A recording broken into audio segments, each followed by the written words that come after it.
You are listening to Level Up Your Gaming Podcast, episode 120, Solving Actual Puzzles. In today's episode, Josh, Lori, Ken, and I discuss solving actual puzzles in a game. We discuss how you should approach trying to present puzzles and how to get your players to solve them.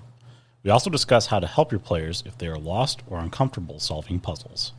If you'd like to participate in the discussion or leave us feedback, you can contact us at levelupyourgamingpodcast@gmail.com or find us on Facebook at facebook.com/levelupyourgaming. If you like the content and want to hear more of the show, subscribe and we'll ensure you don't miss an episode. New episodes come out almost every Wednesday. Also, please review, tell a friend about the podcast, or share with your gaming group. Now sit back and enjoy the episode. Bow. Level Up Your Gaming Podcast. Welcome to Level Up Your Gaming Podcast. My name is Aaron, and once again, I am joined in person by my three friends, Josh, Lori, and Ken. How are y'all doing today? Good. Having a great time. Hanging in there. Josh is just riffing, getting us a new intro for the podcast, so I'll be sure to add that to the beginning of some episodes and fade you in. I know you've been waiting for an intro song for this for a long time, so that is one of the updates we have for the podcast today. Absolutely, and you will not be disappointed either. Will not be disappointed. When Josh comes up with the outro, I'll be sure to add that in as well. So. I will, I'll workshop it. You do that, buddy. It was great. You know, it was 30 seconds of genius. It really was. That's what they call me, 30 seconds of genius. But it's spread out over a lifetime. Comes in flashes, a couple seconds here, a couple seconds there. But anyways, today I don't have very many updates for the podcast, so we're just going to get right into the main topic here, which is physically solving puzzles as players. And Josh actually brought this topic to the podcast here, so I'll let you get started on it, Josh. Why do you think physically solving puzzles as a player is important for the table? Well, I came at this, listening to your previous podcast, talking about not wanting to gate information behind roles, especially when you've built a mystery or a puzzle or something like that. Providing the players with information. And I also came at this from, me and Lori had picked up a number of these murder mystery packs. Our local library actually did two of them, where we were given, you had to sign up and they gave you this manila envelope full of paperwork, and you have to read through transcripts and find out who the murderer was and what their motive was and what the outcome was. But then we also came across a number of these box sets from various retails that had not just like little bits of paper, but sometimes you had like a lock, or you had, things you could pick up and hold, and an envelope that may have a code on the inside, and you have to open it up to see what it is, and then decode it yourself. And I was thinking about this, and I was... I actually used this early on in one of my games, was that I had a floor puzzle, and you had a rotating set of lights, and stepping in a certain direction would change the light. And, if you went the wrong way, bad things would happen, fire or spikes or enemies or whatnot. And I had put a stained glass window in the floor before it. And I had presented it to them presented to the players as a handout. Like, here's a picture of the stained glass window. Isn't it a cool stained glass window? But really, it was just a code. It was a key to the actual puzzle itself. And within having that physical there, having that handout, that thing that they could look at, made the puzzle a lot easier, especially without any additional information. Did either of you pick up on the puzzle? I don't remember this. I do, and I'm kind of ashamed to say it took us longer than it should have. Well, okay, so again, this is my I guess, bugaboo with puzzles in games, is that they're inherently challenging to figure out, and thus they stall the gameplay at the table. I don't know if either of you have experienced this. Kind of. I would say that it greatly depends on your GM's ability to read his audience. for the level of appropriateness of how much time you're intending to invest, what you're trying to get out of it, and if you are actually stalling for time. One of the things that Jared pointed out to me, like if you ever need to stall for time, combat. Just throw them into combat. Eat up some time. Combat eats time. It does. It does, and it works like a charm. You want to buy yourself a night because you didn't have time to prep for whatever today? 50 ninjas. 50 ninjas drop from the ceiling. Exactly. And puzzles are a lot the same way. You can give your players something to do, something that will keep them entertained, interactive, that goes along with your plot, that will still buy you time while they're figuring something out that still is applicable. And I'm just talking in circles now. So. Oh, that makes sense. I mean, what are your thoughts, Laurie? Do you remember it? I don't remember that. I mean, I remember the having to solve the path with the floor tiles, but I don't remember the picture. But thinking about it, that would be very helpful. Again, I wish I could remember the whole thing, but I cannot. But having that would give you some parameters. Have you had to solve any other puzzles? We have. Yeah, there's a couple. Yeah. I mean, I can't think of anything specifically right now. I mean, there was sort of a proto puzzle that was in one of the first game sessions. Yeah. That was sort of, It was very early on. Very. feeling out how the party was going to handle those sort of things, and that's why I thought it was I mean, again, I think it was a good way. You gave them the key, so you could decode the puzzle, and you took on the challenge in front of you. So I think that makes sense. I was just trying to gauge how maybe receptive you were when you saw the key, and then like solving the puzzle. What did it come together, and were you able to put it together? Because I've seen it done in like live play podcasts before, and for like physical puzzle solving. Like they had like a maze and like put some like pegs in it, and it worked out or whatever. Right. So I was just kind of interested to kind of see how it came about. Like, well, this is the actual puzzle. Here's the key, and now decode the puzzle. Right. I mean, I was there, right? Yeah, Again, I wish I could remember. Again, with the user interface that we were using at the time, well, still are, actually. it was a online. learning experience. Well, Yeah. and not just that, we were all kind of new to the user interface at that point. Right. And if we didn't know to click on a specific thing, or, hey, Josh, can you show me that handout again? If you just click the close button, or if it's hiding behind another window or something like that, I can see that you wouldn't have necessarily correlated the stained glass window as the actual solution to the puzzle while still remembering the actual puzzle itself. Yeah, but that's sort of a limitation of that interface. If you were doing this in live, if you're doing a live game, Right. there would be actual printed pages or like written things that would be handed out. And that's really where I was coming to this with. We had the boxes that you see up on the shelf there. Right. When we pick those up, you open them up and they've got sort of an introduction to a puzzle. It explains that there is going to be a puzzle and that here's what you're looking for, sort of thing.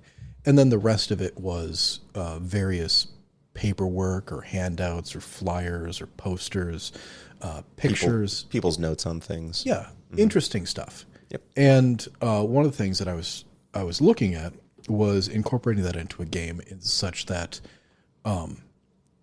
you could utilize these as handouts and not encourage or not require people to, roll for investigations or roll for perceptions or any sort of mystery sort of solving thing.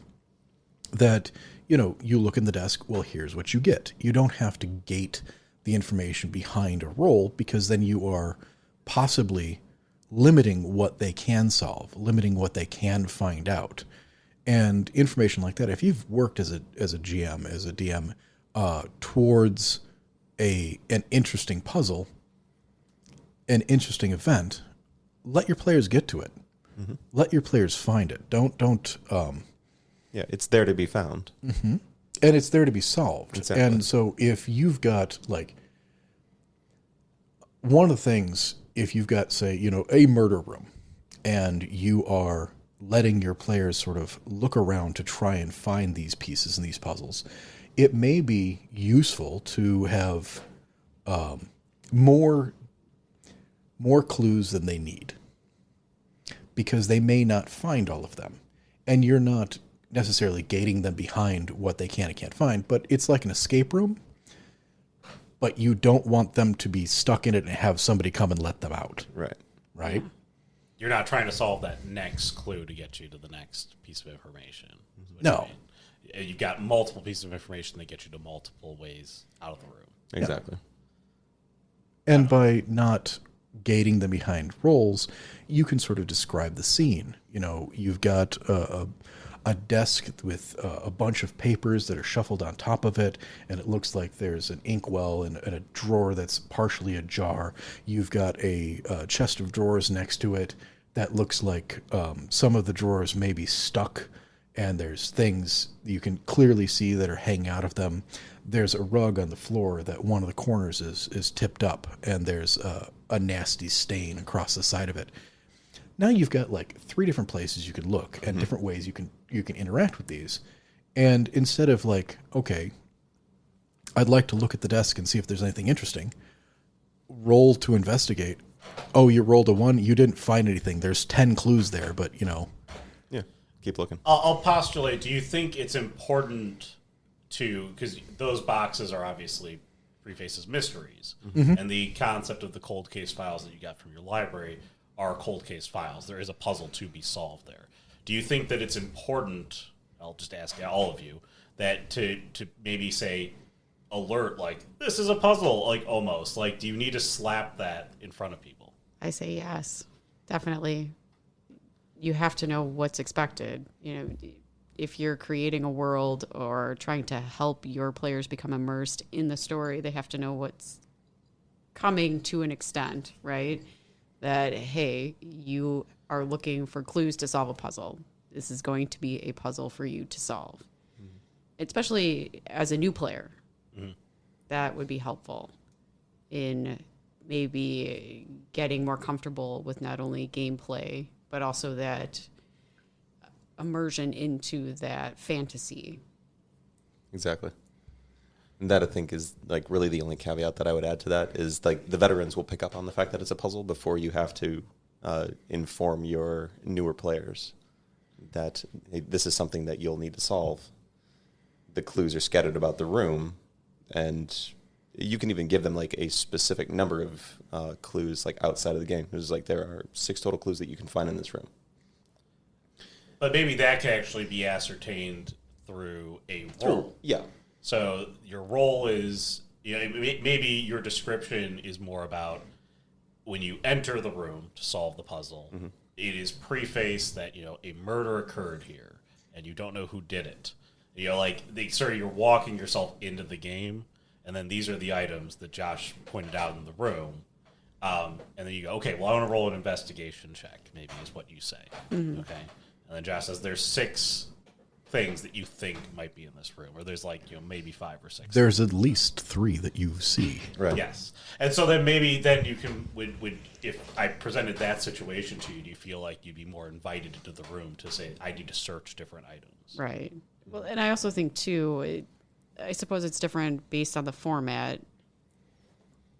But when you are playing one of those boxed games, you have what you need in front of you to solve the mystery. And when you're playing online and you don't have a lot of those tangible things, it's a lot harder to know what to do, if that makes sense. No, that makes sense from a perspective of when you're in person, it's always very easy to drop a room, right? Right. Very much so. And then, Well, and there's a meta sense to that too. I mean, if you see the GM sitting there with a stack of papers Right. that he's freshly printed out, you're like, oh, what are those? Right. So in the in-person format, you could mimic what's happening in one of those cold case files in that box and actually give the player something tangible to look at, to touch, to discuss. Interact with. Yeah. Exactly. So do you feel like that maybe from a online perspective, that preparation of the assets for your puzzle or the room or whatever, kind of a la the cold case file, is necessary then ahead of walking into the room? So like that's kind of your cue that like, oh, he's giving me a bunch of handouts and stuff. Now I know I've got what I need. Right. Well, I think creating those assets, those puzzle pieces, would be necessary for not just online, but also physically in person or any sort of game environment. And I think that's really what we're talking about here, is that you can describe scenes, but if you have pieces of evidence that may have further clues in them, you are giving them like a printout or a handout or like a poster, and it's got clues within it that you don't require them to roll for, you don't require them to do any sort of investigation. They are solving them, not their characters, but the players themselves. And by letting the players do it, you are sort of breaking that barrier between them and their character, so that they are more invested in the solution. That the solution is not something that they just rolled for and their character got. It's something that they worked for, that they solved, that they have their own satisfaction in that solve. Something that they've earned. Absolutely. Mm-hmm. And their character benefited from their own problem solving, their own puzzle ability. Yeah. No, I sorry. To say something. But it's also that immersion factor, right? So if I'm supporting the new players out there, right, that's one of the ways that you can get them more immersed in it, and also maybe to be more comfortable with their characters and playing the game. Absolutely. No, I think that that's a good point, which is that you want to make sure that the reason why outside of combat, which is the physical skills, and you don't say, okay, well, you want to climb that mountain? Well, I got a 20-foot climbing wall outside. Let's go. Okay. You don't tell somebody to do that. You just have them roll the check. But Here's when you an do energy drink, I've got a stopwatch. Gary, one of our listeners, postulated us why we demand in a social setting that you talk your way through the social situation in role playing, and we don't ever use the dice. Okay, but we always use the dice in combat. And this is the same thing with the puzzle, which is why do we demand the player solve the puzzle instead of using the dice to solve the puzzle?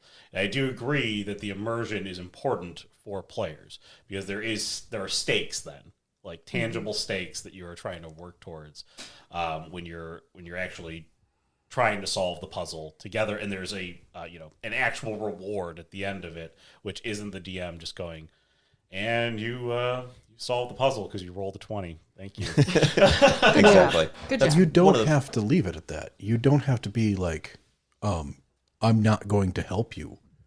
Like, as the DM, you're not going to, you hand out the paperwork and say, okay, I'm going to go take a break. I'll be back in a little bit. When you guys have solved the puzzle, let me know. I'm making a sandwich. Yeah. No, you could sit there and like, okay, you're taking a look at this, and a player could be like, I have no idea what I'm looking at. It's at that point that I you would say, like to if you would investigate this thing. Exactly. You roll, and it's not the DM necessarily giving the solution to a puzzle, but it could be nudging them in the direction. You notice that there's something odd with the prices that are associated with specifically this user.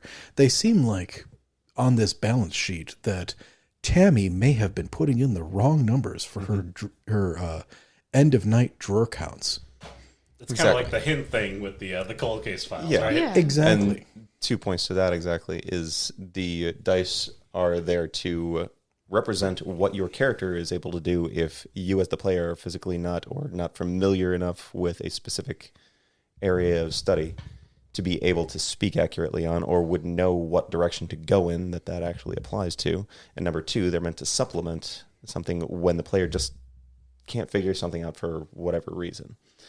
They can help as you said, give that nudge in the right direction. You're not solving it for them. And again, the dice are not a binary. It's not just role-playing or just dice. It's a combination of the two, and the balance changes depending on what you're doing. Well, and to Aaron's point earlier with the whole charisma rolls, that whole... God, okay, I hate those. You'd like to seduce the guards to get yourself into this party? Okay, What do you got? seduce me. No, I mean, if you do that as a GM, you might get slapped at your table. Just say it. it's Yeah. the joy I've of been playing put in online. that situation in a LARP, and it was awkward. Well, and you don't have to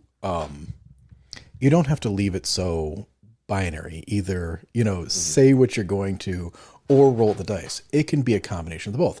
Right. Okay, you're trying to convince the guard to let you into a party. How are you going to do that? You don't have to tell me all the words, but you can be like, oh, well, I would like to try and, flirt with the guard in a manner that makes him think that I should be let into the party. Okay, now roll for it. I don't require you to say all the words. I don't have to, you may not be as socially keen. You don't need to woo me, sir / madam. I mean, I'd appreciate if you would. It's a very interesting point, which is, there's always, I guess this is sort of the line that you draw at your table, and also the line that you sort of draw with yourself as the player, meaning like these are things I'm comfortable doing and talking about at the table versus things that I would not necessarily be comfortable doing or talking about at the table. And so like I would be happy to talk and interrogate someone because I like the challenge. I want to try it out. Right. And see what it's all about. But then when you want me to seduce the guard, it's like, I don't know what you want out of me, so like I'm just going to use the dice. That like, sort of thing. telling me sexy ? I'm Roll for deception. Roll for deception. He's You not say sexy. it literally like that with the question mark at the end, and he's like, "What? Are you sexy? But Would you like to sexy? it's just a very interesting, that mesh of where do you sort of find your lines, and like when do you cross over from being I want to just use the dice and protect myself with them, and then move into I'm going to try and exert myself a little bit more. I don't know, maybe if you've ever thought about that while playing. I don't like to act at all. So, listening to all of you talk about that, I think making it a combination, letting the person make that decision for themselves. All right, I feel comfortable. I can certainly talk some shit, right? I don't want to woo a guard. I'm just going to roll the dice. Exactly. I like that. I like having the option. Very much so." And that makes you feel more comfortable. So again, I'm representing probably pretty poorly the new player, but that would make me feel more comfortable to know that I could do it either way. Yeah. And I think to your point earlier, that's also I'm not starting the sentence correctly, but the Entry point, the entry point, yeah. that point of contact. No, the player's role-playing style, actually. What you're looking to get out of the experience. You play for the combat, say. Yeah. Right. Well, So you may not be so interested in like role-playing the seduction of the guard that we've been using as our example here. which is very bizarre. It but is very yes. bizarre, and I've been in that Listen, Josh situation brought it a up, number okay? of times. And Hey, don't look at me. I got no thumbs. but yeah, again, that's one of the reasons why we rely on both the role-playing and the dice aspect, because different people play the games for different reasons. Right. Some people play it for the combat aspect. Some people for the role-play aspect. Some people are RP PvP. A lot of people, I think, fall somewhere in between the concept of strong role play to strong dice rolling in combat. Exactly. I think at some point you eventually sort of make your way there, and you sort of find what you're comfortable with. You Exactly. fall somewhere on that spectrum. Right. I mean, to be fair, I also like the camaraderie Yeah, of playing with a group. absolutely. But yeah, my main draw is the combat. But so when it comes to a puzzle and kind of working that out, I mean, there is the camaraderie of the group there. And so have you ever found when solving a puzzle that you're, talking it through with the group, bouncing ideas off of each other? Sometimes we do. Again, aside from Ken, the other 3 players that we play with are relatively new. So just like me, they're learning how to do this. I don't think any of them have ever done any kind of role playing. Maybe I think Lisa. But there's sometimes where it's just crickets. Yeah. And we don't know what to do because I think as the new players, we're not sure, like, what is the next step? What do we do next? So sometimes we are kind of waiting for Ken to do something or to like guide us in a certain direction. And sometimes I just, Josh is staring at me from across the room like I should know what to do. So I just start doing things. I start suggesting things. Well, and that's really, I always want to encourage any sort of decision making. If you have any ideas, any questions, voice them. But I am terrible. So those games where you get to choose like your path, and a lot of times there's like a good path, a neutral, and a bad, right? And then it determines the rest of. Do you want to like nuke the entire city? No, Seriously. But what I'm saying is Negative like karma, Fallout all the reference dark for side ya. points, all the dark side points. I can't lightening even play his ass those if possible. games. I'm like love I that gotta shit. I gotta make all the good decisions, right? I don't want this NPC not to like me. Well, so I don't care about the NPC. But that's the thing. That goes back to your style of role playing. I want your expectations of what your your expectations of your own character, really, more than what your character's expectations of the rest of the party, your personal expectations of the rest of the players, perceived expectations from the GM to the players, and vice versa. All of that is inconsequential when you're talking about the decisions that you're making based on what you expect out of your interaction with your own character. True, but I also don't want to make all the bad decisions, I should say all the wrong decisions, and just mess up the game. You Just actually an make a very observation. interesting point, which is the way that part of how you're talking about this is you're talking about this in the same sort of. Let me start by saying this: the way that marketing role playing to new players is often done is to say it's a world without limitation. You can do whatever you want. Okay, and let me just put it this way: if you put it that way, and you have no boundaries, there's no rules or anything, there's no concept of which way you should kind of go or direction, then you kind of sit there and you go, oh great, I can do whatever I want. Well, what can I actually do? What do you want me to do? Right. Okay, there's that question of like, well, which way should I go or what should I do? And so when you're coming to solving a puzzle or talking with somebody in that case, you look at it and you might think about it in the concept of an open world video game where you go like, well, there's always a right answer in the video game. There's a bad answer. They both lead to different paths, Right. but they're the direct path that I want to go to. And that might be the type of like thing that you struggle with. And as a new player, you have maybe the spoil for choice is too much. You need to have a little bit more focus in terms of here's some options. Which is why I was saying that you can, when you've got a puzzle like that, physically presenting it to the player, giving them the clues, giving them the things so they can physically see it, that takes away the abstract nature of a puzzle, especially in a role-playing setting where I've described a scene for you or any of you have described a scene for any of your players, that you now have broken out of that abstract and it has become a physical thing. The player, they're in this world where you can do anything, you can pick anything, you can choose anything. You just say it and we'll try and figure out how that works or if it doesn't or so on and so forth. But when you physically have a piece of evidence in front of you, then it's not, you're going to look at it. You're going to investigate it as yourself. And that gives you that break from the, well, I don't know what the next step is. The next step is me looking at this and trying to determine what's going on. And if you don't know, if you look at it and can't figure it out and need a little bit of help, that's what the dice are there for. That's that step that sort of breaks the connection. And I think The bridge between the player and the character. yeah, and I think that's a really nice way to sort of lead into the whole, I'd like to seduce the guard. Okay, you don't have to tell me, just roll the dice. Because then the player knows... You rolled a 1. Oh, please tell me. The guard's into it. And if you want, is expecting something now. if you want to be mean.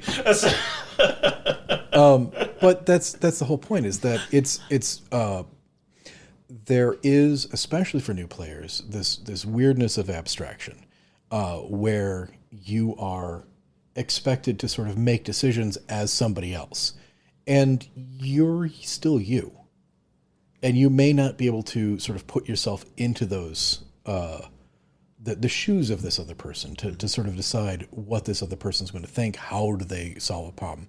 How would they approach this? What would they do? And you're not even thinking that way. Like, what you're thinking, what is the DM expecting me? What is the way that I'm supposed to win this encounter? And really, there's not really a win situation for a lot of this. One nice thing that I could say about doing a physical solving of a problem is it does take away the concept. It does take away the concept of what is on your character sheet. It is literally, I'm going to try and solve this problem. Laura, here's the problem. I want you to try to figure it out. Right. Okay. And so you get to kind of break that immersion and bring yourself into the, I'm going to just solve this. Like, I'll figure it out. I'll work through the clues and get to the answer. But again, I think that's good to maybe try to break people away and kind of have that back and forth. The immersion in the game, you're playing the character, what is the right choice, and then this is it. There's definitely going to be an option that comes out of me reading this paragraph and figuring out where all the nouns are, or whatever it is. So All the nouns. Count the number of E's. But you do need boundaries. yeah. You limitless is great, but to keep it cohesive, to keep it moving, to keep people interested, you're going to have to provide some sort of boundary so they know which way to go.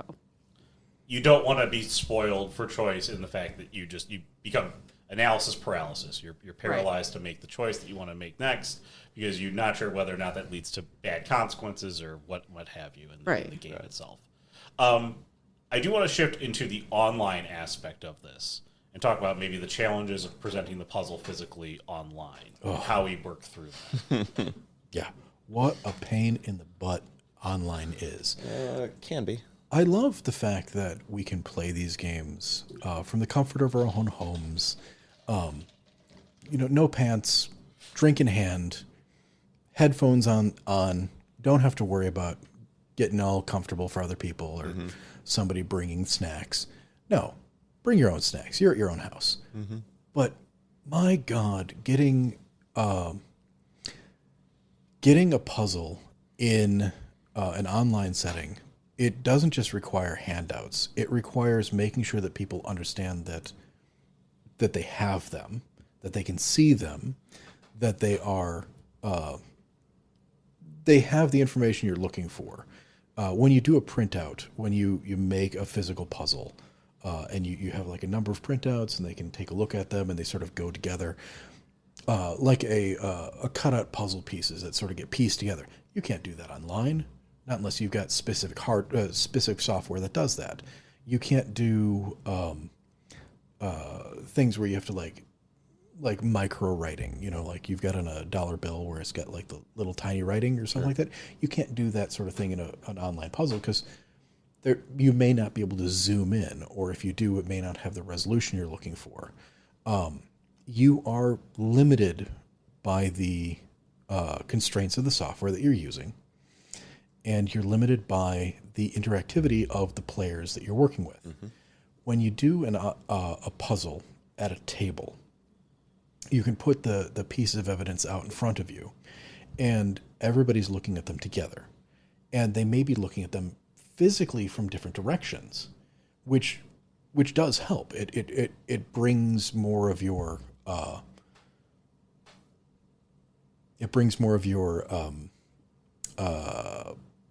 creative brain to It allows people to fill in gaps where you might not see them, and everybody's looking at the same set of evidence together, right? Right. So you're not guaranteed that online. So if I sent you 5 handouts, there's no guarantee that everybody's looking at handout 1.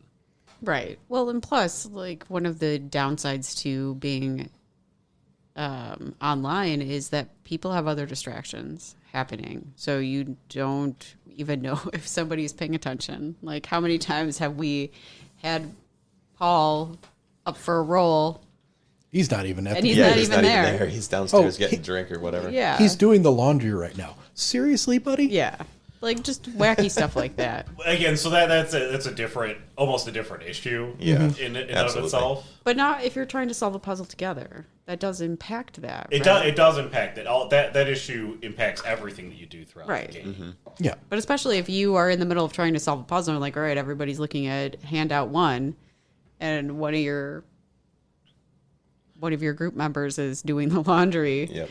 It's going to make it, I Or mean, you not hand out impossible, but 2 or 3 things at a time, and these things all, like, handout 1 relates to handout 2, which relates to handout 3, which identifies information in handout 1. So you've got, like, sort of a piecemeal thing going on, like a staging, which works really great when you have physical things on a table in front of people. One might even call it a chain of evidence. Yeah, exactly. dun, dun, dun. Is that the episode title? And you have there's a big difference when you're looking at it online, because if you don't have the screen space for it, or the software doesn't allow you to have all 3 pieces sitting next to each other, you're going to have to switch tabs or click on different things. Oh no, I just closed that one. Can you reshare it with me? How do I find that?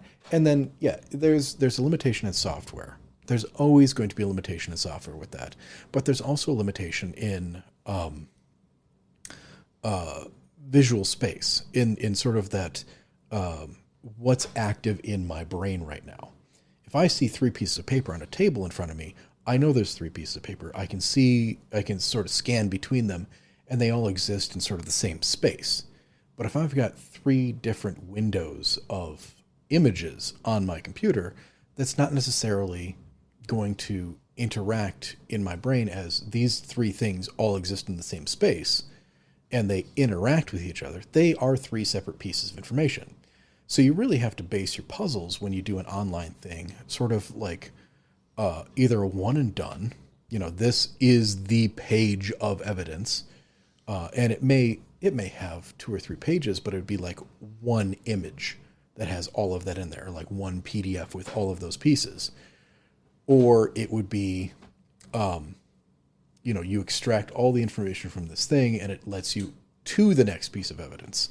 That is, now you can extract all the pieces of evidence from this thing and move on to the third. Almost like you're presenting a sheet, and it's sort of like the envelope system in the game, those games, Right. where you present the sheet of information. You go, okay, we found it. Like, this is the typo or whatever you have on the sheet. And then you go, and then now this sheet comes into play, like, and you show them that, and that's the one that they try to figure out next. Which is more like the escape room, where you are solving the evidence to get to the next piece of evidence. Yes. That works a lot better online because you don't have to focus on everything together, or like, how does this work with that? This page over here might be the cipher to this page over here is hidden message. You can't do that. Would it be something that maybe you would want to experiment with in simplicity of the puzzle?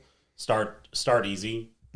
Make sure that your players can focus and solve those puzzles, and then work your way into something more complex that might be like a chain of evidence, as Ken mentioned. Yep. Well, and I think with any of these, this is really the style of the game that you're playing. if you're playing a murder mystery, if you're playing a, detective thing where everybody's out there solving puzzles and clues and sort of putting together the whodunits of a situation, that's you can start building these bigger mysteries. You can build these more complicated puzzles because it's expected. There's a more going on that the players are expecting to look at it. And that's what Lori was saying before. If you don't come in and say, hey, this room's a puzzle, because the game that you're playing has been a hack and slash up to this point, the players are just going to sit there and be like, what do I do? Right. Exactly. Yeah. You'll roll to search the room Which, and not find anything. And you're like, all right, let's go. yeah. And boy, and then your GM's ripping his hair out because he's going, I spent a week on this. Yeah. It's like, and that's actually an unfortunate part of being a GM at that point. It's like you have to acquiesce to a limited point that sometimes your characters will just refuse to engage. They will just find a point where they will just wander off and do something. And that is on you as the GM to not necessarily force or coerce them, but to like give them a reason to be actively involved in that. Not coerce, you Not coerce. entice. Yeah. It's not even an entice. You can smell an the gold expected- and magical items within the room. Well, not even that. But you can't find them. You tell them they But can you know loot the they're bodies. there. They're behind The this puzzle. taskmaster's behind you whipping you. Go, Your go, get dwarven in nose there. can smell the gold. That's No. racist. You're racist, and you ain't got no thumbs. I ain't got no thumbs. But no, like the investigation series that we were doing a while back was a very good example of this. We were there for an express purpose. We were playing private investigators that were hired for a specific purpose. We went to a specific locale with the intent of investigating The a game was crime set up scene. that It was way. set up that way. Now, that's not always going to be the case. Sometimes you're going to find yourself in a situation where it is like hack and slash that you've just come out of, and you enter a room that there's nobody in, and there's a dead body in the room, and a pool of the killer's blood, and a chalk outline on the floor, and little tags that say 1, 2, 3, 4, ABC or whatever. Putting those things together is on the GM to give the players a seamless transition of one thing to another. You are in flight from persecution. Now you find a place where you need to figure out why you're there to figure out what's the next thing that you do. It's extremely circumstantially dependent, and it requires, honestly, a lot of skill to be able to do it effectively from a GM perspective.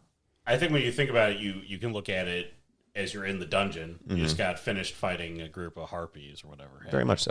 And then the next room happens to be a puzzle room. Right. Okay. Do you need to call out that this is a room that you need to solve a puzzle, or should the players try and figure that out? Because now you're walking into the realm of this is a hack and slash, but there's a puzzle in here. Yeah. Well, and you can make it super obvious, but you still have to The door behind you slams shut as the walls start to spill out with water as the room is slowly flooding. I think we need to slash our way out of this. I can hack and or slash my way out of this. I've done it before. It's just stone. My sword is Vorpal. See, if you're going to do that, Ken, though, you can't just like have the door can slam shut behind you, but give it a couple of, like, don't have the room start filling with water, because then you got panic. You have that's a different That's true. that's a different episode entirely. you have like, here is So a you'll puzzle. want to murder your entire party. Yeah. The door slams behind you, and before you see this puzzle lit up with all of these pieces that these various panes of glass that are lit up in different ways that seem to be pressable. You just called out, though, the puzzle. Yeah, Exactly. And that's the entire You point. you have to give something to a player when you've got that switch of from A to B. Right. When you've Right. got that style change. But you don't have to necessarily call it out. If you want to let your players figure it out first, or let them try to figure it out, give them some sort of hint or clue that it's a puzzle. You don't have to say there's a puzzle that lit up, right? You Use that. see a music sheet in Right. front of you, and there's The an enigma ordinate that set of stands letters. before Like, you is quite perplexing. That's on maybe you as the storyteller to use that creative brain that you were talking about before. I did no such thing. Hashtag shots fired. Hashtag no thumbs. Hashtag no thumbs. It's a hashtag now. But then if they don't get it, The internet has taken control of it. I'm sorry. You will never regain your I'll thumbs. never get my thumbs back. if your players are like us and cannot see what is simply in front of us, right? Then you can start giving more clues. Well, it's very important when you talk about any sort of puzzle scene or any sort of, you have to describe it where you give the players information about where the clues are going to be located. You give the players information about the scene itself. It's very descriptive heavy.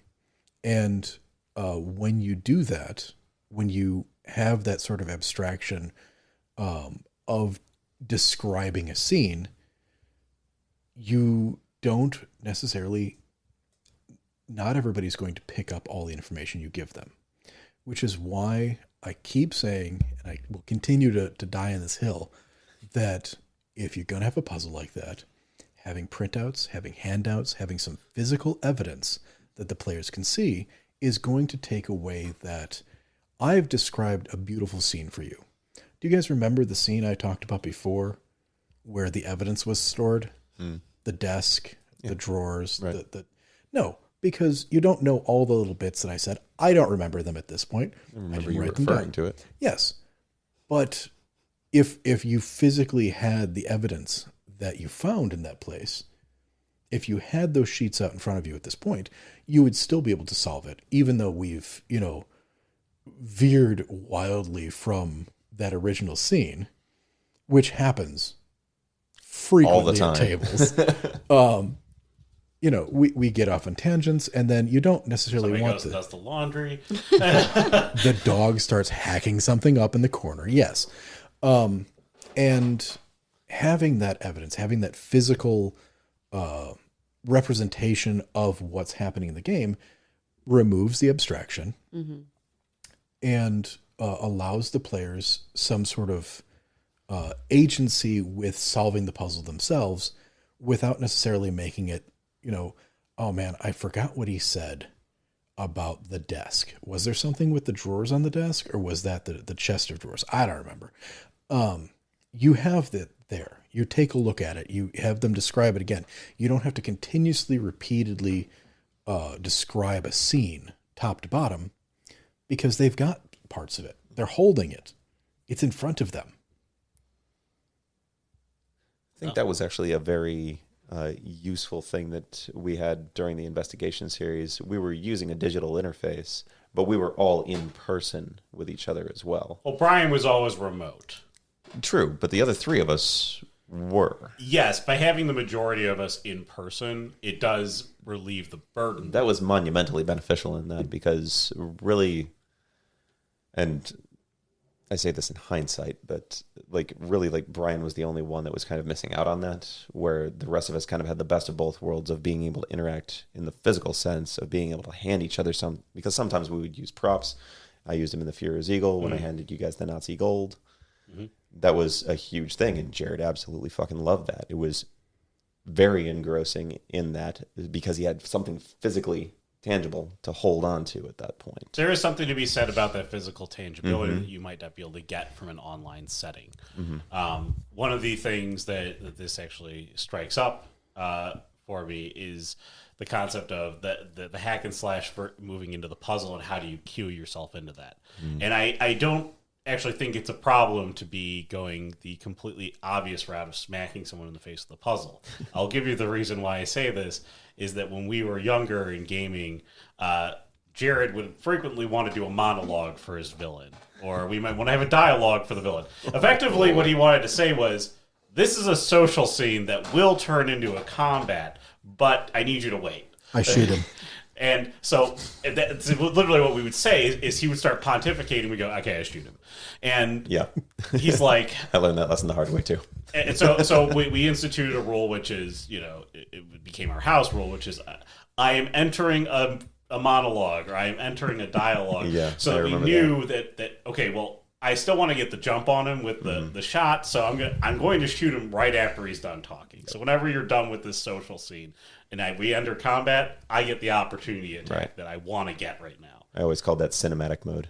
Yeah, so it's cinematic mode, but that's the same thing that you could do with the puzzles, for example, which is, you just got out of fighting the harpies or the goblins or what have you, and now you're in the other room and you go like, okay, the door shuts behind you. By the way, this is a puzzle. Okay? Like, it might not actually be so bad to say, or you have a suspicion this might be a puzzle room, okay? Because you don't know where you're jumping in the next part of this, and you don't want to have people running spot checks like, is there a secret door in here? Like, no, it has nothing to do with the puzzle.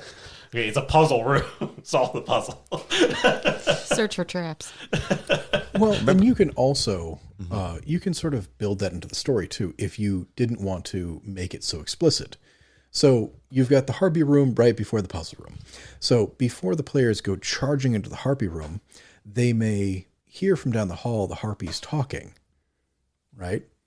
And the harpies may say, hey, I need to get something from beyond the puzzle room, or I need to get something beyond the next room. Do you know the code to get through? Yes, don't worry about that. And then you see one of the harpies leave through that door. Then you attack the harpies and you go through, and the harpy's not in that other room. Now you know it's a puzzle.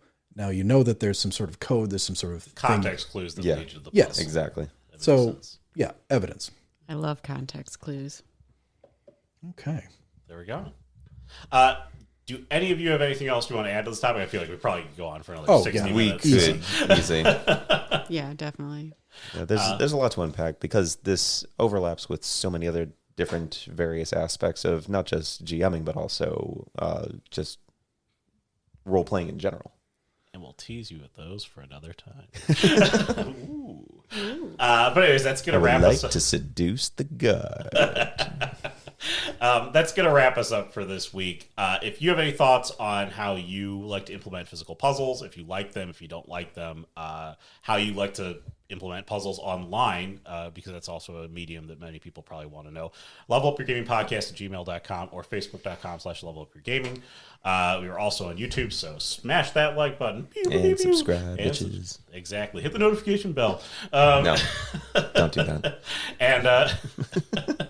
Definitely do that. go ahead and review the podcast, recommend it to a friend, all that other good stuff. Thank you for listening. And for Josh, Lori, and Ken, I'm Aaron. Have a good week, everyone. Bye. Bye. Later. Gaming podcast. Level it up.